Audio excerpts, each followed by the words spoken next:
তাহলে তাপের চাপটা করতে গেলে প্রথমে কি জানতে হবে, তাপটা কি, তাই তো? তাপ কি? তাপ কি? আমরা ছোটবেলায় শিখেছি তাপ এক প্রকার কি? তাপ এক প্রকার শক্তি। এইটা আমরা পড়েছিলাম, তাপ এক প্রকার শক্তি। এবারে এই যে তাপ এক প্রকার শক্তি, এই শক্তি কিন্তু সঞ্চালিত হয়। শক্তি সঞ্চালিত হয় মানে শক্তি এক স্থান থেকে অন্য একটা স্থানে যেতে পারে, তার বিভিন্ন পদ্ধতি রয়েছে। এই যে তাপ যখন এক স্থান থেকে অন্য স্থানে যাবে, তখন কিন্তু কোনো যান্ত্রিক পদ্ধতি ছাড়াই সে যাবে। কি ছাড়া? যান্ত্রিক পদ্ধতি ছাড়া। যান্ত্রিক পদ্ধতি ছাড়া সে এক স্থান থেকে অন্য স্থানে যাবে, এবং যে বস্তুটা থেকে তাপ বেরিয়ে যাবে সেই বস্তুটা শীতল হবে, আর যে বস্তু থেকে তাপটা ঢুকে যাবে সেই বস্তু কি হবে? উত্তপ্ত হবে বা উষ্ণ হবে। তাহলে তাপ কি না, তাপ হলো এক প্রকার শক্তি যা কোনো যান্ত্রিক পদ্ধতি ছাড়া এক বস্তু থেকে অন্য বস্তুতে সঞ্চালিত হয়, এবং যে বস্তু থেকে বেরিয়ে যায় সেই বস্তু শীতল হবে, যে বস্তুতে ঢুকবে সেই বস্তু উষ্ণ বা গরম হবে। এই হচ্ছে তাপের সংজ্ঞা। তাপ এক প্রকার শক্তি, আমরা ছোটবেলা থেকে পড়ছি তাপ এক প্রকার শক্তি। তাপ আমাদের কোন ইন্দ্রিয় দ্বারা? তাপ ইন্দ্রিয় গ্রাহ্য। কি দ্বারা? ত্বক দ্বারা। ত্বক হচ্ছে তাপটাকে, শক্তি তো তাপ, শক্তিকে কখনো চোখে দেখা যায় না, সে যে কোনো শক্তি হতে পারে, তাপ শক্তি, আলোক শক্তি, চৌম্বক শক্তি, যান্ত্রিক শক্তি, এগুলোকে চোখে দেখা যায় না, এগুলো সব একটা একটা কি অনুভূত হয়, কি দ্বারা? ইন্দ্রিয় গ্রাহ্য। তাহলে তাপকেও কিন্তু আমরা চোখে দেখতে পাই না, তাপ এক প্রকার শক্তি। সেই শক্তিটা যান্ত্রিক পদ্ধতি ছাড়া এক বস্তু থেকে অন্য একটা বস্তুতে সঞ্চালিত হবে, যে বস্তু থেকে তাপ বেরিয়ে যাবে সেই বস্তুটা শীতল হবে, আর যে বস্তুতে তাপ ঢুকবে সেই বস্তুটা গরম হবে বা উষ্ণ হবে। এই হচ্ছে তাপের সংজ্ঞা। হলো তো তাপের সংজ্ঞা, তাপ এক প্রকার শক্তি। তাহলে শক্তির সিজিএস একক কি? শক্তির সিজিএস একক হ্যাঁ, ক্যালোরি। আর ক্ষয়, আমরা তাপের ক্ষেত্রে সেটাকে কি বলবো? ক্যালোরি। আর এসআই পদ্ধতিতে কি হয়? জুল। তাহলে তাপ সমান তো শক্তি, তাপ সমান শক্তি। তাহলে তাপ সমান যদি শক্তি হয়, সিজিএস একক কি হবে? শক্তির যা সিজিএস একক তাই হচ্ছে তাপের সিজিএস একক। তো শক্তির সিজিএস একক আর হয়, তাপের ক্ষেত্রে সেই আর কথাটাকে ব্যবহার না করে আমরা কি ব্যবহার করব? ক্যালোরি কথাটাকে ব্যবহার করব। ক্যালোরি, তাপের সিজিএস একক ক্যালোরি। এসআই একক, এসআই একক শক্তি, শক্তির এসআই একক কি? জুল। তাহলে তাপেরও এসআই একক কি দাঁড়াবে? জুল। চিহ্নগুলো হচ্ছে ক্যাপিটাল জে জুলের, আর ক্যালোরির চিহ্ন হচ্ছে সিএল, ক্যালোরি। স্মল লেটারে সবগুলো, এটা জুল, যে ক্যাপিটাল লেটারে হয়। আর কি একক তো বললাম, এবারে মাত্রা জানতে হবে। মাত্রা, শক্তির মাত্রা তাপ সমানিত শক্তি। তাহলে শক্তির মাত্রা কি হয়? কার্যের যা মাত্রা তাই, কারণ কার্য মানে শক্তি। কার্যের মাত্রা আমরা কি জানি? M L square T to the power -2। এটাই হচ্ছে তাপের মাত্রা। হলো, মাপবো কিসে? এই তাপকে মাপা হবে কিসে? মাপা হয় কোন যন্ত্রে? ক্যালোরিমিটার যন্ত্রে। ঠিক, ক্যালোরিমিটার। ক্যালোরিমিটার যন্ত্রে তাপটাকে আমরা মাপবো। কোন যন্ত্রে তাপ মাপবো? ক্যালোরিমিটার যন্ত্রে তাপটাকে মাপা হয়। এবারে এই যে তাপ, তাপ কয় প্রকার ও কি কি? এ তো গেল তাপ কাকে বলে, তার সিজিএস একক, এসআই একক, এইগুলো। এবারে কি? তাপের প্রকারভেদ, কয় প্রকার তাপ থাকে? তাপ, তাপের প্রকারভেদ। 3 ধরনের তাপ আমরা পাই। 3 ধরনের তাপ। কি কি? একটা হচ্ছে বোধগম্য তাপ, বোধগম্য তাপ। 2 নম্বর লীন তাপ, এগুলো সব জানা আমাদের ছোটবেলা থেকে। লীন তাপ। আর একটা বিকীর্ণ তাপ।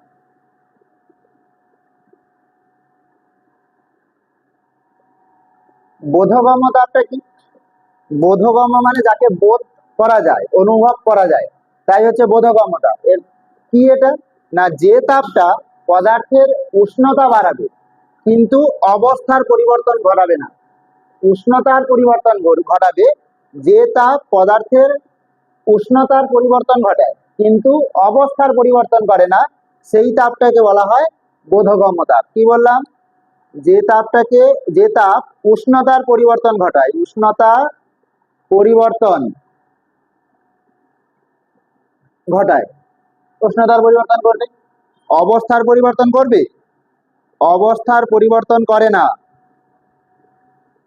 অবস্থার পরিবর্তন করে না, সেই তাপটা হচ্ছে বোধগম্য তাপ।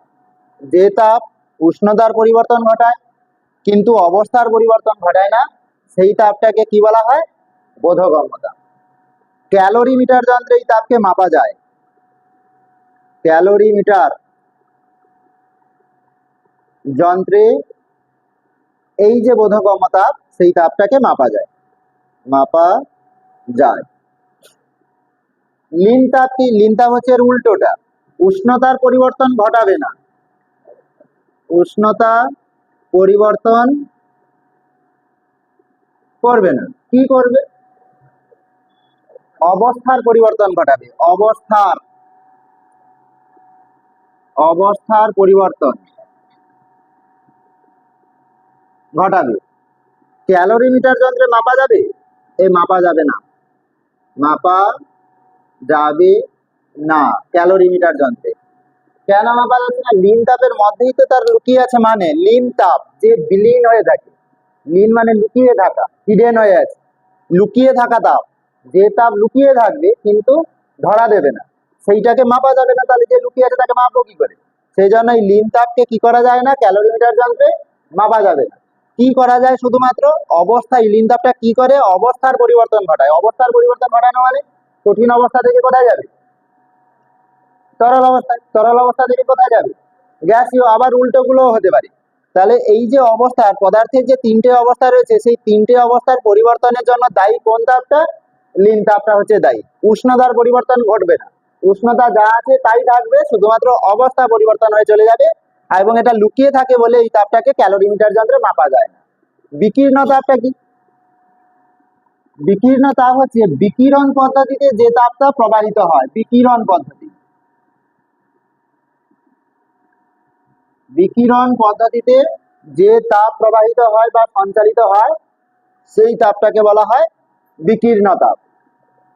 হলো, এই বিকিরণ পদ্ধতিতে কিরকম, এই বিকিরণ পদ্ধতিতে তাপ সঞ্চালনের সময় কোনো মাধ্যমের প্রয়োজন হয় না, কোন রকম মাধ্যম দরকার হবে না। যেমন সূর্য থেকে পৃথিবীতে তাপ আসে, বেশিরভাগ স্থানটাই তো শূন্যস্থান, বায়ুমণ্ডল বা কতটুকু রয়েছে, তাহলে বেশিরভাগ স্থান কি, শূন্যস্থান, কোনো মাধ্যম নেই। আর যদিও বা মাধ্যম থেকে থাকে, তাহলে সেই মাধ্যমকে সে উত্তপ্ত করবে না, সেটা হচ্ছে বিকিরণ পদ্ধতিতে তাপ সঞ্চালিত বলে। সূর্য থেকে পৃথিবীতে যে তাপ আসা, সেটা বিকিরণ পদ্ধতিতে তাপ চলে আসে। মানে সূর্য থেকে পৃথিবীর মধ্যে বেশিরভাগ স্থান কি, শূন্যস্থান, কিছুই নেই। তাহলে মাধ্যমের কি দরকার আছে, দরকার নেই।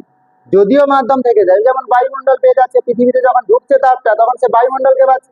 তাহলে যেই মুহূর্তে সে বায়ুমণ্ডলকে ঢুকছে, কিন্তু বায়ুমণ্ডলকে সে গরম করে না, তাহলে মাধ্যম না থাকলেও যে তাপটা যাবে, আবার মাধ্যম না থাকলেও যে তাপটা যাবে, সেটাই হচ্ছে কোন পদ্ধতিতে, বিকিরণ পদ্ধতিতে সঞ্চালিত হওয়া।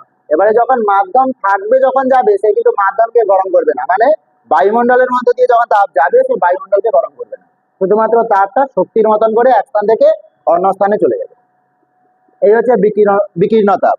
আমাদের পড়তে হবে কোনটা, এই বোধগম্য তাপের রাশিমালা আর লিন তাপের রাশিমালা, এইগুলো আমাদের পড়তে হবে। বিকীর্ণ তাপটা আমাদের নেই, বিকীর্ণ তাপ আমরা পড়বো না।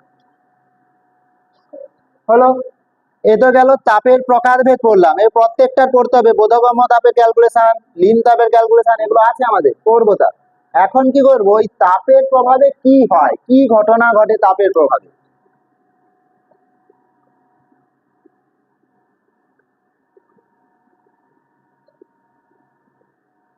তাপের প্রভাব,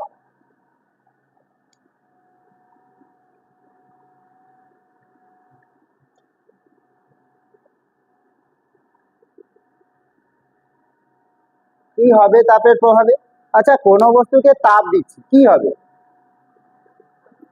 সেই বস্তুর অবস্থার পরিবর্তন, সে তো পরের কথা। কোন বস্তুকে তাপ দিলে সে বস্তু গরম হবে, সে পরের কথা। আয়তন বাড়বে কমবে কি হবে ওসব তো পরে, আগে বস্তু যদি গরমই না হয় সে অবস্থার পরিবর্তন বা করবে কি করে, তার আয়তন বা পরিবর্তন হবে কি করে? আগে তাকে কি হতে হবে? উষ্ণতা বাড়তে হবে, মানে গরম হতে হবে। তাহলে কোনো বস্তুকে তাপ দিলে সেই বস্তু গরম হয়, আবার তাপ যদি কেড়ে নেওয়া হয় সেই বস্তু কি হয়ে যাবে? তাহলে তাপের প্রভাবে বস্তু শীতল হতে পারে অথবা বস্তু কি হতে পারে? উষ্ণ হতে পারে। এটাই হচ্ছে তাপের প্রথম প্রভাব। তাপের প্রভাবে কোনো বস্তু গরম হয়ে ওঠে অথবা কোনো বস্তু যদি তাপ কেড়ে নেওয়া হয় তাহলে সেই বস্তুটা শীতল হয়ে পড়বে, উষ্ণ হবে উষ্ণ হবে বা বা শীতল হবে। এটা তাপের প্রথম প্রভাব। 2 নম্বর প্রভাব, এবারে যখন সে গরম হতে হতে একটা নির্দিষ্ট উষ্ণতায় চলে গেল তখন কঠিন পদার্থ হলে গলতে শুরু করবে, তরল পদার্থ হলে বাষ্পীভূত হতে থাকবে। আবার কেড়ে নেওয়ার সময় বাষ্প থেকে তরল হবে, তরল থেকে আবার কিসে পরিণত হবে? কঠিনে পরিণত হবে। এই যে অবস্থাটা, তাহলে সেটাও কার প্রভাবে ঘটছে? তাপের প্রভাবে। এবারে কি ঘটলো? অবস্থার পরিবর্তন। তাহলে তাপের প্রভাবে বস্তুর অবস্থার পরিবর্তন হয়, অবস্থার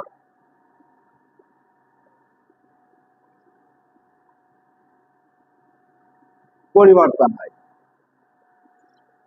হয়েছে? আর কি? 3 নম্বর, আয়তন। আয়তনের পরিবর্তন হয়।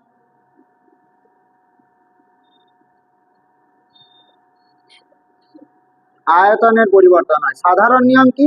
যে কোনো বস্তুকে তাপ দিয়ে উষ্ণতা বাড়ালে, মানে তাপ দিয়ে যদি তাকে গরম করা হয় তাহলে সেই বস্তুর আয়তন বাড়ে, এটা স্বাভাবিক। এবারে তার ব্যতিক্রম ঘটনা আছে, তখন আমরা পড়বো, সে পরের দিকে রয়েছে, তখন আমরা ব্যতিক্রম করবো। এখন সাধারণ নিয়মটা কি? তাপের প্রভাবে বস্তু তাপ দিলে কোনো বস্তুকে তার আয়তন কি হতে থাকবে? বাড়বে। 4 নম্বর, তাপের প্রভাবে রাসায়নিক বিক্রিয়া ঘটে। রাসায়নিক বিক্রিয়া ঘটে কিরকম এটা? যেমন পোড়াচুন নয়, ক্যালসিয়াম কার্বনেট, চুনা পাথর। চুনা পাথরকে যদি আমরা তাপ দিই, CaCO3, তাকে তাপ দিতে হবে, তাপ দিলে তবেই সে বিক্রিয়া করবে, না হলে কিন্তু বিক্রিয়া করবে না।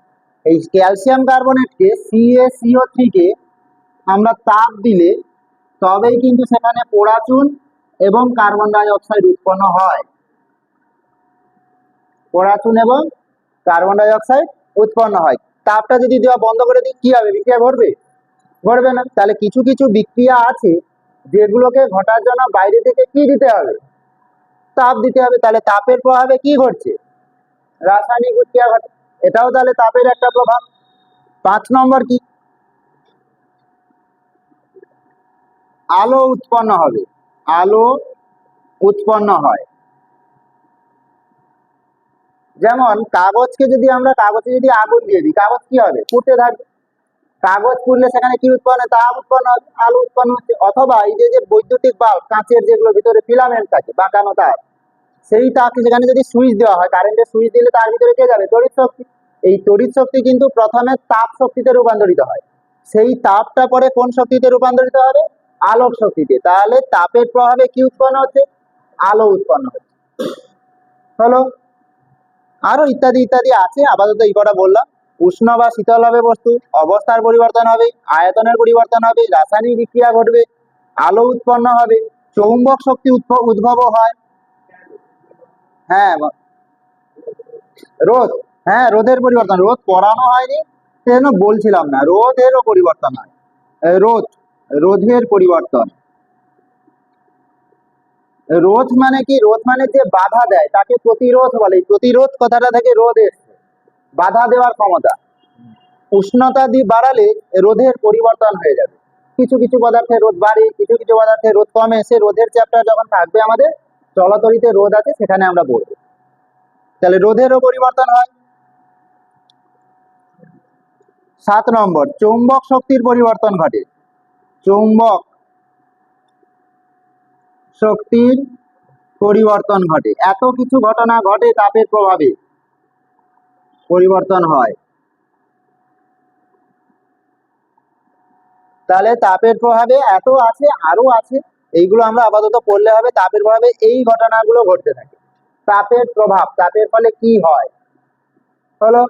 এবারে তাপ তো গেল, এবারে বলবো তাপমাত্রা। তাপ ইংরেজি ছিল হিট ছিল, এবারে আমরা কি করব, তাপমাত্রা বা উষ্ণতা।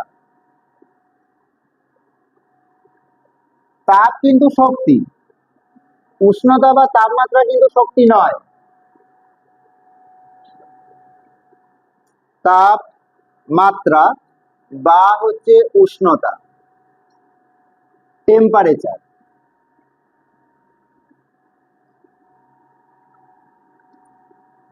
এইটা, এই তাপমাত্রা বা উষ্ণতাটা কি, এটা হচ্ছে একটা তাপীয় অবস্থা। উষ্ণতা, তাপ কি ছিল, তাপ এক প্রকার শক্তি। তাপমাত্রা বা উষ্ণতাটা কি, একটা তাপীয় অবস্থা। এই তাপমাত্রাই ঠিক করে দেবে কোন বস্তু থেকে তাপ বেরিয়ে যাবে, কোন বস্তুতে তাপ ঢুকে যাবে। এইটা ঠিক করার দায়িত্ব কার, তাপমাত্রা বা উষ্ণতা। আমরা যদি একটা এখানে উষ্ণ বস্তুকে রেখে দিই, উষ্ণ বস্তু, উষ্ণ বস্তু, তার সংস্পর্শে যদি একটা শীতল বস্তুকে আমরা রেখে দিই, শীতল বস্তু। আচ্ছা, উষ্ণ বস্তুর তাপমাত্রা বেশি নাকি শীতল বস্তুর তাপমাত্রা বেশি? উষ্ণ বস্তুর তাপমাত্রা বেশি, শীতল বস্তুর তাপমাত্রা কম। এখন দুজনকে সংস্পর্শে রেখে দিলে তাহলে দুজনের উষ্ণতা বা তাপমাত্রা তো সমান নয়। যার উষ্ণতা বেশি সেখান থেকে তাপটা বেরিয়ে এসে শীতল বস্তুতে ঢুকে যাবে, তাপের প্রবাহ হবে। তাহলে তাপ কোন বস্তু থেকে কোন বস্তুতে গেল, উষ্ণ বস্তু থেকে শীতল বস্তুতে গেল। উষ্ণ বস্তু মানে যার মধ্যে তাপমাত্রা, যার তাপমাত্রাটা বেশি। শীতল বস্তু মানে যার তাপমাত্রা বা উষ্ণতা কম। তাহলে এই তাপমাত্রা বা উষ্ণতা কি ঠিক করে দিল, তাপটাকে কোন দিক থেকে কোন দিকে পাঠালো, উষ্ণ বস্তু থেকে শীতল বস্তুর দিকে তাপটাকে পাঠিয়ে দিল। তাহলে তাপমাত্রা কি করবে, তাপমাত্রা ঠিক করে দেবে তাপ কোন বস্তু থেকে কোন বস্তুতে যাবে। উল্টো ঘটনাটাও তো হতে পারে, তবে সেখান থেকে বাহ্যিক শক্তি প্রয়োগ করতে হয়। সাধারণ নিয়ম কি, সাধারণ নিয়ম হচ্ছে উষ্ণ বস্তু থেকে তাপ সর্বদা শীতল বস্তুতে যাবে কোনো রকম বাহ্যিক শক্তি ছাড়াই। উল্টো ঘটনাটাকে ঘটাতে গেলে সেখানে কিন্তু আর এমনি এমনি হবে না, বাইরে থেকে শক্তি প্রয়োগ করতে হবে। যেমন একটা বালতিতে জল আছে, এরকম ভর্তি জল রয়েছে, আর একটা বালতিতে এরকম কম জল আছে। এখন আমি যদি একটা নল দ্বারা একে যুক্ত করে দিই, তাহলে জলের প্রবাহ হবে কি হবে না, জলের প্রবাহ হবে। কারণ এর যা জলের উচ্চতা, এর যা জলের উচ্চতা কম, অর্থাৎ যার উচ্চতা এখানে বেশি তার ক্ষেত্রে চাপ বেশি, চাপ বেশি। এর ক্ষেত্রে উচ্চতা কম মানে চাপ কি, চাপ কম।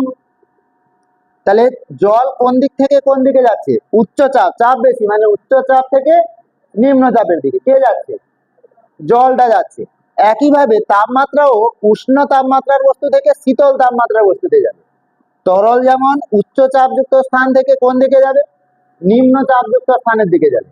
একইভাবে তাপও উষ্ণ তাপমাত্রার বস্তু থেকে, উচ্চ তাপমাত্রার বস্তু থেকে কম তাপমাত্রার বস্তুর দিকে প্রবাহিত হবে। এখন এটা যদি সমান সমান জল থাকতো তাহলে কি জলের প্রবাহ বা তরল অন্য কোনো তরলের প্রবাহ হতো? তাহলে চাপ যদি সমান হয় দুজনের তাহলে কিন্তু তরলের প্রবাহ হয় না। এক্ষেত্রেও কিন্তু দুটি বস্তুর যদি উষ্ণতা সমান হয়ে যায়, উষ্ণতা সমান, উষ্ণতা সমান, তাহলে কি তাপ যাবে, তাপের প্রবাহ হবে, তাপের প্রবাহ হবে না। উষ্ণতা বা তাপমাত্রা যদি দুটি বস্তুর সমান হয়ে যায়, কারোরই বর্জন করার ক্ষমতা নেই, কারোরই গ্রহণ করার ক্ষমতা নেই, তাহলে কেউ কাউকে তাপ দেবে না, কেউ কাউকে থেকে তাপ নেবেও না। কি হবে, তাপ যেমন আছে যার মধ্যে তেমনই থেকে যাবে। এক্ষেত্রে যেমন চাপ যদি সমান হয় তাহলে তরলের প্রবাহ বা জলের প্রবাহ এখানে কি হচ্ছে, হবেই না, সমান তো। এবারে উল্টো ঘটনা, এবারে ধর এখানে কম জল ছিল, আমরা নল দ্বারা যুক্ত করে দিলে কিন্তু জল এই পাশ থেকে এ পাশে আসবে, মানে উচ্চ চাপ থেকে নিম্ন চাপের দিকে যাবে, কখনোই কিন্তু নিম্ন চাপ থেকে উচ্চ চাপের দিকে যাবে না। তবুও যদি আমাদের পাঠাতে হয় তাহলে এখানে আমাদের একটা পাম্প বসাতে হবে, পাম্প বসিয়ে নিম্নচাপ থেকে উচ্চ স্থানে আমাকে নল দ্বারা কি করে দিতে হবে, জল পাঠাতে হবে। তাহলে বাইরে থেকে কি করতে হলো, একটা শক্তি প্রয়োগ করতে হলো। যে পাম্প বসানো হলো, বাইরে থেকে একটা শক্তি প্রয়োগ করে উল্টো ঘটনা ঘটানো হচ্ছে। একইভাবে শীতল বস্তু থেকে তাপ যদি আমাকে উষ্ণ বস্তুতে পাঠাতে হয় তাহলে বাইরে থেকে কি করতে হবে, শক্তি প্রয়োগ করতে হবে। এমনি সচরাচর নিয়ম হচ্ছে উষ্ণ থেকে শীতলে তাপ যাবে, উচ্চ থেকে নিম্ন চাপের দিকে তরল যাবে। উল্টো ঘটনা ঘটাতে গেলে বাইরে থেকে শক্তি দরকার হয়, যেগুলো আমাদের এই সিলেবাসে আমাদের নেই আলোচনায়, আছে অন্য 11 আরো রয়েছে, যে কিভাবে নিম্ন থেকে উচ্চর দিকে যাবে। তাহলে আমরা সাধারণ নিয়মটা কি পড়বো, যে উষ্ণ বস্তু তাপ বর্জন করবে, শীতল বস্তু তাপ কি করবে, তাপটা গ্রহণ করবে। আচ্ছা, উষ্ণ বস্তু যদি তাপ বর্জন করে, তাপ যদি তার ভিতর থেকে বেরিয়ে আসে, তাহলে ধীরে ধীরে তাপমাত্রা কি হতে থাকবে, কম হতে থাকবে। শীতল বস্তুর তাপ তো নিচ্ছে, ঢুকছে তো ওখানে তাপ, তাহলে শীতল বস্তুর তাপমাত্রা ধীরে ধীরে কি হবে, তো সারা জীবন কি এ তাপ দিয়ে যাবে, এ তাপ নিয়ে যাবে, কিছু সময় তো পরে তো একটা বন্ধ হতে হবে। সেইটা কখন বন্ধ হবে, তাপের যে আদান প্রদান, তাপের বর্জন বা তাপের গ্রহণ কখন বন্ধ হবে, যখন দুটি বস্তুর উষ্ণতা কি হবে, সমান হয়ে যাবে। অর্থাৎ সমান হয়ে যাওয়া মানে কারুর আর তাপ বর্জনের কোনো ক্ষমতা নেই, তাপ গ্রহণ করারও কোনো ক্ষমতা নেই। তখনই উষ্ণতা সমান হয়, তখনই তাপের প্রবাহ বন্ধ হয়ে যায়। তাহলে তাপমাত্রা বা উষ্ণতাটা কি দাঁড়ালো? আচ্ছা, জলের সঙ্গে এর একটা মিল রয়েছে। জল যেমন উচ্চ চাপ থেকে নিম্ন চাপের দিকে যায়, তাপ তেমনি উষ্ণ বস্তু থেকে শীতল বস্তুতে যায়। জলের সঙ্গে একটা মিল রয়েছে, এটাই মিল। এবার এই তাপমাত্রাটা কি বললাম, তাপমাত্রা হলো একটা তাপীয় অবস্থা, একটা তাপীয় অবস্থা। এই তাপীয় অবস্থা যে তাপমাত্রা, এই ঠিক করবে, এই তাপমাত্রা বা উষ্ণতা ঠিক করে দেবে তাপের প্রবাহ কোন দিক থেকে কোন দিকে হবে। এটাই হচ্ছে তাপমাত্রা। হলো, কতক্ষণ পর্যন্ত তাপের আদান প্রদান হতে থাকে, যতক্ষণ না দুটো বস্তুর কি সমান হয়, তাপ নাকি তাপমাত্রা সমান হয়, তাপমাত্রা সমান হয়। তাপমাত্রা সমান হলে তাপের আদান প্রদান হবে না। তাপ সমান, এখানে তাপমাত্রা সমান বলছি, বলে তাপের প্রবাহ বন্ধ, তার মানে আমরা বলতে পারবো না তাপ ও সমান বলা যাবে না, তাপ সমান নাও হতে পারে। তাপমাত্রা সমান হয়ে গেলে উষ্ণতার আদান প্রদান বন্ধ হবে, তাপের প্রবাহ বন্ধ হবে। তাপমাত্রা সমান মানে তাপ সমান নাও হতে পারে, কিন্তু মনে রাখতে হবে ভালো করে, দুটি বস্তুর মধ্যে তাপের আদান প্রদান হচ্ছে না, তার মানে কি সমান, তাপমাত্রা বা উষ্ণতা সমান। তাপ সমান হতেও পারে, আবার নাও হতে পারে। তাহলে তাপ সমান এটা ঠিক কথা নয়, কিটা সমান হয়, তাপমাত্রা বা উষ্ণতাটা সমান হয়। হলো, এবারে মাপবো কি, সেই তাপমাত্রাকে মাপা হবে কিসের সাহায্যে, ক্যালোরিমিটার যন্ত্রে, থার্মোমিটার যন্ত্রে। তাপমাত্রা মাপতে গেলে আমাদের ব্যবহার করতে হবে থার্মোমিটার যন্ত্রে, থার্মোমিটার, এই যন্ত্রটা আমরা ব্যবহার করব। তাপ মাপা হয় ক্যালোরিমিটার যন্ত্র, তাপমাত্রা মাপা হয় থার্মোমিটার যন্ত্র। এবারে এই যে থার্মোমিটার যন্ত্র, এই থার্মোমিটার যন্ত্রে দু ধরনের স্কেল আমরা পড়েছি। এক হচ্ছে সেলসিয়াস স্কেল ব্যবহার করা হয়, সেলসিয়াস স্কেল বা সেন্টিগ্রেডও বলা হয়। আর কি 2 নম্বর Fahrenheit scale, Fahrenheit scale. Celsius scale মানে ডিগ্রি সেন্টিগ্রেড, আর ফারেনহাইট মানে ডিগ্রি ফারেনহাইট।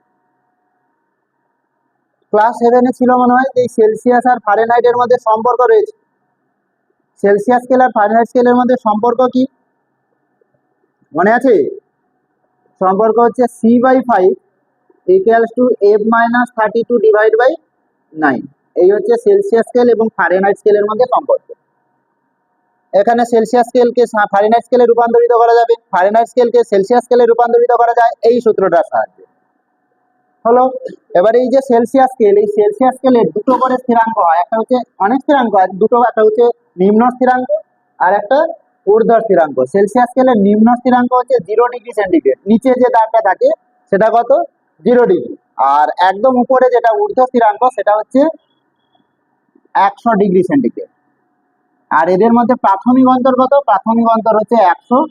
আর ফারেনহাইট স্কেলের ক্ষেত্রে নিম্ন স্থিরাঙ্ক 32 ডিগ্রি ফারেনহাইট, উচ্চ স্থিরাঙ্ক 212 ডিগ্রি ফারেনহাইট। নিচেরটা নিম্ন স্থিরাঙ্ক 32 ডিগ্রি ফারেনহাইট, উপরেরটা ঊর্ধ্ব স্থিরাঙ্ক 212 ডিগ্রি ফারেনহাইট। এদের মধ্যে প্রাথমিক অন্তর কত, এদের মধ্যে প্রাথমিক অন্তর হচ্ছে বিয়োগফল। প্রাথমিক অন্তর মানে উচ্চ স্থিরাঙ্ক থেকে নিম্ন স্থিরাঙ্ক বিয়োগ, 212 বিয়োগ 32 করলে 180 হয়। সেলসিয়াস স্কেলেরও একই, এটা উচ্চ স্থিরাঙ্ক বা ঊর্ধ্ব স্থিরাঙ্ক, এটা নিম্ন স্থিরাঙ্ক। প্রাথমিক অন্তর কি, ঊর্ধ্ব স্থিরাঙ্ক বিয়োগ নিম্ন স্থিরাঙ্ক মানে কত, 100। সেলসিয়াস স্কেলের যে মানটা 0 ডিগ্রি, ফারেনহাইট স্কেলের সেই মানটাই 32 ডিগ্রি ফারেনহাইট। সেলসিয়াস স্কেলের যে মানটা 100 ডিগ্রি সেন্টিগ্রেড, সেই মানটা ফারেনহাইট স্কেলে 212 ডিগ্রি ফারেনহাইট। জল জমে বরফ হয় কোন উষ্ণতায়, 0 ডিগ্রি সেন্টিগ্রেডে। একইভাবে জল জমে বরফ হয় 32 ডিগ্রি ফারেনহাইটে। জল ফুটতে থাকে, ফুটে বাষ্প হয় 100 ডিগ্রি সেন্টিগ্রেডে। জল ফুটে বাষ্প হয় ফারেনহাইটে 212 ডিগ্রি ফারেনহাইট। অর্থাৎ 0 ডিগ্রি সেন্টিগ্রেড সমান 32 ডিগ্রি ফারেনহাইট, 100 ডিগ্রি সেন্টিগ্রেড সমান 212 ডিগ্রি ফারেনহাইট। এইখানে যদি আমি জিরো বসিয়ে দিই সি এর জায়গায়, সি তো 0 ডিগ্রি সেন্টিগ্রেড, এখানে যদি জিরো বসিয়ে দিই তাহলে ক্যালকুলেশন করতে করতে দেখবো এফ সমান 32 ডিগ্রি চলে আসবে। আমি যদি সি এর জায়গায় জিরো বসাই, সি মানে কত, নিম্ন স্থিরাঙ্ক কত, 0, এই 0 ডিগ্রির সঙ্গে ফারেনহাইটের কত সমান হবে, আমি যদি সি এর জায়গায় জিরো বসাই তার মানে সেলসিয়াস স্কেল 0, সেলসিয়াস স্কেল যদি 0 হয় ফারেনহাইট স্কেলে পাবো কি করে, এটাকে জিরো বসিয়ে ক্যালকুলেশন করলে এফ সমান কত আসবে, 32 আসবে। এবারে সি এর জায়গায় যদি আমি 100 ডিগ্রি সেন্টিগ্রেড বসাই তাহলে এফ সমান কত আসবে, 212 ডিগ্রি ফারেনহাইট আসবে। তো এগুলো আমাদের আর থাকে না এখন অঙ্কে, এগুলো ছোটবেলায় ছিল, 7-এ ছিল, শুধু জানতে হবে কোথাও যদি কাজে লাগে। এই হচ্ছে আমাদের তাপমাত্রা বা উষ্ণতা।